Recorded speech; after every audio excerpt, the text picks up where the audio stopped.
Tenemos al primer entrevistado que ya estuvo varias veces con nosotros, ayudándonos al mejor informar y al mejor conceptualizar. Se trata del abogado Ismael Galindo. Hola Ismael, ¿cómo estás? Santiago, ¿cómo te va? ¿Cómo andás? Gracias por llamar. Bien, por suerte muy bien. Y bueno, dispuesto a dialogar contigo. Y bueno, entre otras cosas te quería preguntar, viste que esto por ahí se accede a la simpatía por Palestina, a la solidaridad por Palestina, por imágenes televisivas, por alguna noticia del diario, es decir, algo medio así sentimental, alguna noticia, sobre todo en nuestro tiempo, ¿no? Alguna cosa horrorosa, pero si alguien quisiera acercarse por una vía más intelectual, ¿vos qué le recomendarías? Sitios de internet, libros, revistas, ¿qué podría recomendar para que bueno, tuviera una lectura? En primer lugar, son varias cosas. Naturalmente los medios tradicionales o hegemónicos no lo están contemplando el tema, y cuando lo contemplan muy aisladamente. Por caso, y no hablamos solamente de los que ya nos tienen acostumbrados a estas agachadas, ¿no? Pero hablamos en general. El otro día, Página 12, por ejemplo, sacó un artículo de intelectuales que firmaban en función de los niños asesinados en Palestina. Es decir, en general eran todos intelectuales o escritores, mejor dicho, dedicados a la escritura para la literatura infantil. Entonces decían que ellos no podían permitirse no expresar su repudio a lo que estaba haciendo Israel con los niños palestinos. Ahí tenés un ejemplo de algo que se puede hacer y que en algún momento salió en un medio. Pero después el silencio, el ninguneo, la distorsión es lo que impera. Entonces, es como vos decís, para poder meterse en el tema, es necesario recurrir a cosas muy puntuales. En principio, yo te diría, hay trabajos muy interesantes de gente muy importante. Por ejemplo, un historiador judío llamado Ilan Papé, que es alguien que fue expulsado de Israel precisamente por denunciar al sionismo, y que tiene un trabajo muy medular, ¿no?, sobre estas cuestiones. En paralelo, creo que para contextualizar mejor y para saber qué es lo que pasa desde la mirada de Occidente, es necesario ir a las fuentes como Edward Said y su trabajo maravilloso, que Edward Said ya ha fallecido, pero que hizo un trabajo maravilloso sobre el orientalismo. Es decir, en alguna medida pone en descubierto y en evidencia cómo es contemplado las culturas que no responden a los parámetros de Occidente por ese Occidente al mando de Estados Unidos y sus cómplices, ¿no? Es decir, es muy interesante verlo. Él dice algo así como que Occidente, cuando tiene que definirse, se define no en función de sus propios atributos, sino para descalificar al Oriente en función de no respetar, entre comillas, no respetar los atributos de Occidente, ¿no? Es decir, si vos sos negro, es decir, no sos blanco, si vos tenés una profesión de fe que no es la misma que tiene Estados Unidos, bueno, y así una serie de cosas, ¿no? Entonces, me parece que lo califica muy bien y que además contempla la posibilidad de acceder a interpretar y a entender cuál es el fenómeno. Y después, naturalmente, todo el trabajo que se ha hecho, hay distintos grupos y sobre todo se puede ir merodeando lo que significa la Cátedra Libre de Edward Said, precisamente, que está en la Universidad de Buenos Aires, que tiene en los compañeros Sibinian y sus otros asociados a la cátedra, verdaderas conocedores a fondo del tema en su verdadera dimensión, ¿no? Es decir, hay muchas cosas muy sueltas por ahí, pero que, bueno, responderían más que nada a la elaboración de un mínimo programa, pero que el que quiera acercarse puede hacerlo a esos lugares, ¿no? Me parece lo más, hoy por hoy, lo más actual, lo más sensato. Y después hay publicaciones, por ejemplo, de partidos de izquierda en la Argentina, que tienen publicaciones muy interesantes sobre el tema, ¿no? Que dan una mirada muy, muy importante sobre el tema. Tales las revistas que publica el MST, que publica Izquierda Socialista, el propio Partido Obrero, digamos, la gente que está en el frente de Izquierda Unida, el PTS también, naturalmente, que son los que van promoviendo, de algún modo, desde el punto de vista político argentino, la solidaridad incondicional con Palestina y el repudio al sionismo, ¿no? Sí, nosotros de acá alguna vez recomendamos, porque hemos leído, no toda su obra ni mucho menos, pero algunos artículos de una venezolana que ahora reside en Montreal, Susana Jalil, no sé si leíste, que me parece una persona interesante. Y después una agencia... Por ejemplo, ahora que nombraste Venezuela me hiciste acordar de otra fuente importante, esa en cuanto a la adquisición de noticias directas, que es Resumen Latinoamericano, ¿no? De Carlitos Aznavour, que también es algo para recomendar. Lo que pasa, me sorprendiste con la pregunta y entonces, a medida que voy haciendo un esfuerzo por memorizar algunas cuestiones como para poder transmitirla, pero no puede quedar afuera Resumen Latinoamericano, naturalmente. Sí, hay una agencia que creo que tiene su origen en la zona del Medio Oriente, Almacedán o Almacedén, que también... Almacedán, sí señor. Sí señor. Interesante. Bueno, esa Susana Jalil, no sé si la leíste, pero es interesante también. Busquen también un programa en YouTube, tiene que estar, El Frasco. Es un programa de una productora independiente que tiene, así se llama, El Frasco, ¿no? Que tiene más que noticias, análisis también muy interesantes. Después también tienen a mano, naturalmente, lo que es Telesur, que tiene mucha información, constantemente van planteando información sobre el genocidio en Palestina y también sobre la guerra en el Líbano y sobre la guerra que está provocando Israel en Siria, ¿no? Que es otra de las cuestiones que no pueden quedar sin tratar, ¿no? Porque lo que está haciendo Israel es generar distintos focos como para diversificar y correr de eje la centralidad que empieza a tener el genocidio que están cometiendo. Bien, eso que mencionaste recién, bueno, me trae varias cosas. Yo, que tengo una edad similar, no sé exactamente, a la tuya, recuerdo que antes el conflicto no era entre Israel y Hamás, no entre Israel y Palestina, era un conflicto entre Israel y la gran nación árabe. Bueno, eso, pero claro, vos estás hablando de los años 60 prácticamente, que era cuando existía lo que se llamaba el panarabismo. Claro. Y en esa época había expresiones de índole nacionalistas, pero con algunos referentes de una clara condición panarábica, como era, por ejemplo, el presidente egipcio Gamal Abdel Nasser, ¿no? Que cofundador del movimiento de países del tercer mundo, ¿no? De países no alineados, que tenía así una larga trayectoria y compartir aspectos internacionalistas también con figuras de la talla del enorme Fidel Castro, por ejemplo, ¿no? Entre otros. Sí, aparte hizo no solamente declarativo, sino hizo la República Árabe Unida y la trató de sostener unos años, ¿no? Junto a Siria. Claro, pero duró muy poco, la experiencia de la RAU duró muy poco, a punto tal que aún cuando ya se habían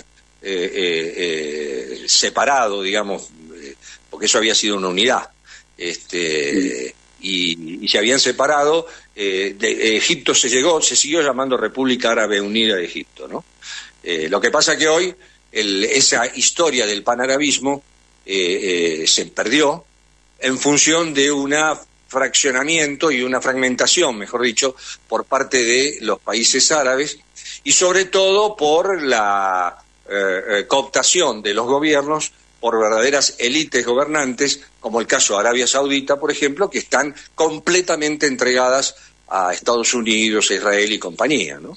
Vos fíjate que esta última invasión o esta última destrucción de Alepo en Siria, la guerra que se pretende en Siria y todo está alimentada por Israel y Estados Unidos a través de grupos que sí le responden, como es ISIS, por ejemplo, ¿no?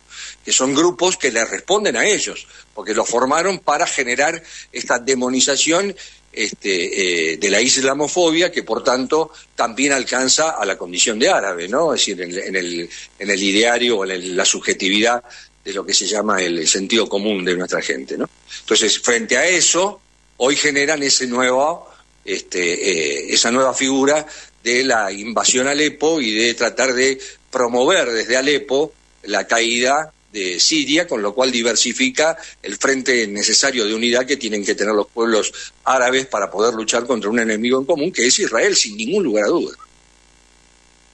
Bien, la cuestión siria es una cuestión compleja, que no hay que detenerse en lo actual o en la guerra contra ISIS de unos años atrás, sino que viene ya de los grandes enfrentamientos del 67 y 73, cuando Siria, y ulteriores, cuando Siria era una, no sé si una potencia, pero al menos una semipotencia o un país importante en la región. Siria fue una de las grandes referencias del levante mediterráneo, digamos. Siria ha sido, sin ningún lugar a dudas, un gran país del Medio Oriente, incluso uno de los que tenía una mayor dirigencia vinculada a pensamiento mucho más de avanzada y progresista, ¿no? Lo mismo le pasó a Irak en su momento. Irak era una fuente de cultura extraordinaria que destruyeron los yanquis con sus invasiones.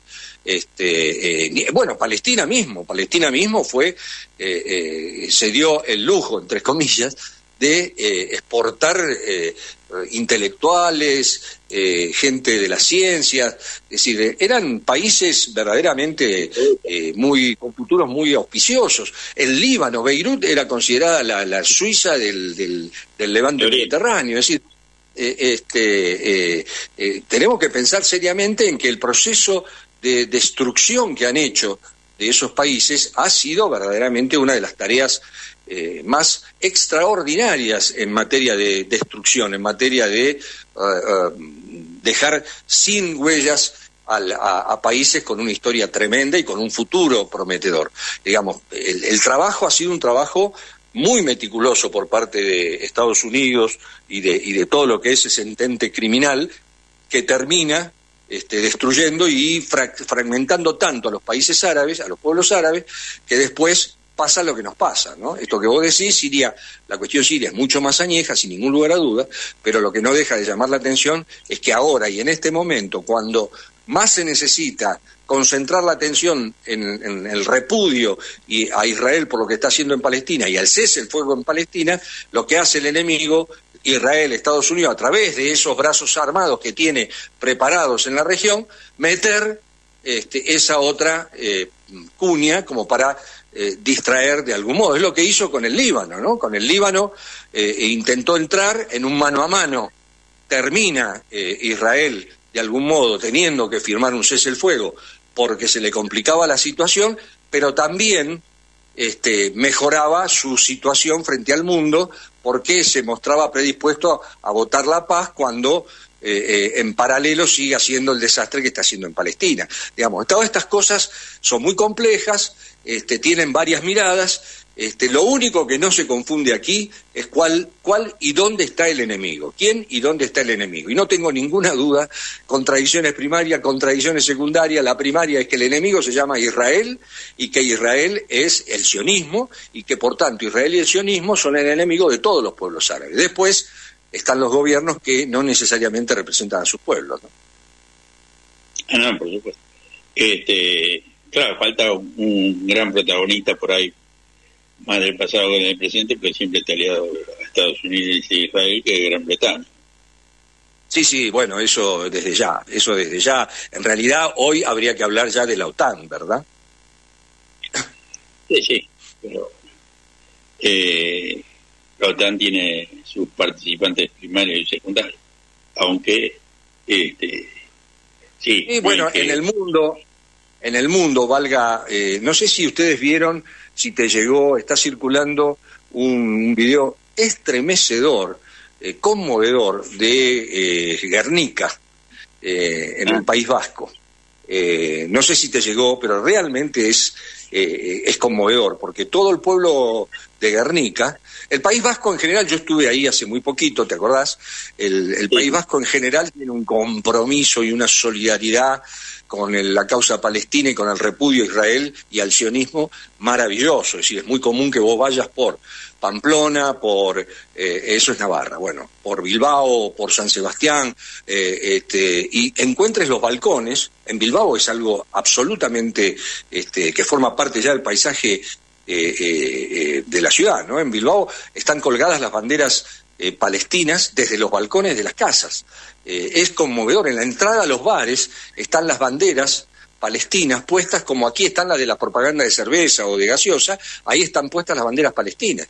Entonces, y por todos lados, un alto el fuego, una denuncia de paren de matar en Gaza, Israel asesino, todo eso está prácticamente naturalizado en el País Vasco. En Pamplona yo estuve, concretamente en Navarra, en Pamplona, estuve en una movilización de jubilados y otra de trabajadores del Estado que estaban pidiendo aumentos salariales, y las movilizaciones comienzan con una invocación, dicha en vasco, con una invocación a Palestina libre y a que cese el ataque sionista sobre Palestina.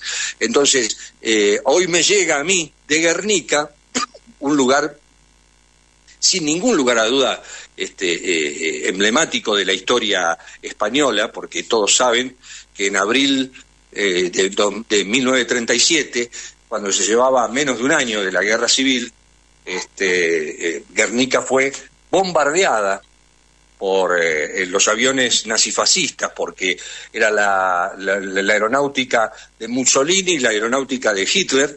Bombardearon Guernica, estaban haciendo una prueba para ver de dónde mejor debían tirar las bombas en la guerra que se avecinaba, ¿no? Es que estaban practicando para la Gran Guerra ya, la Guerra Mundial. Y lo hicieron en Guernica, con naturalmente el pedido y la complicidad y la autorización de Francisco Franco.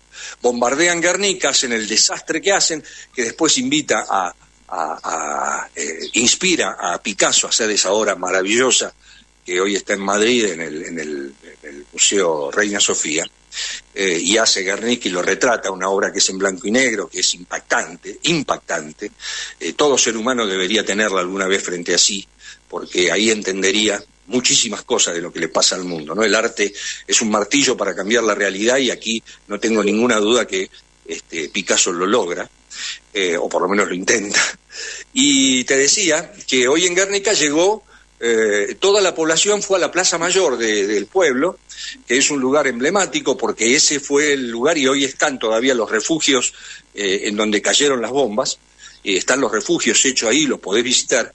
Y hoy han armado, o no sé si hoy o en estos días, han armado un acto donde todos los vecinos construyeron la bandera con sus ropas, construyeron la bandera de Palestina en una plaza mayor que debe tener aproximadamente 100 metros de largo por 50 de ancho. Verla toda esa cubierta con la bandera palestina a un pueblo que ya pasó por una situación similar, es verdaderamente conmovedor, y a mí me parece que estas cosas se empiezan a reproducir, empiezan a multiplicarse, empiezan a circular, y está despertando cada vez más la solidaridad de la gente del común, ¿no? Y por eso creo, y lo digo y lo sostengo en cada nota, en cada posibilidad que tengo, de hablar de que estamos asistiendo a la derrota estratégica del sionismo, en tanto y en cuanto esa instalación que tuvieron de que ellos eran la víctima eterna y qué sé yo, se terminó. El mundo ya sabe que ellos son victimarios y que las víctimas son los palestinos. Bien, Ismael, me gustó charlar, aunque pudiera parecer de una charla desordenada y todo, fue deliberadamente así porque quería hablar de cosas que habitualmente no hablábamos, hablar de dónde adentrarse para conocer el fenómeno palestino por la vía intelectual, la cuestión del arte, que acá sí le damos bastante bolilla porque el arte en general es, como decías vos, realza, profundiza, Es una herramienta, es un instrumento, es un arma, ¿no?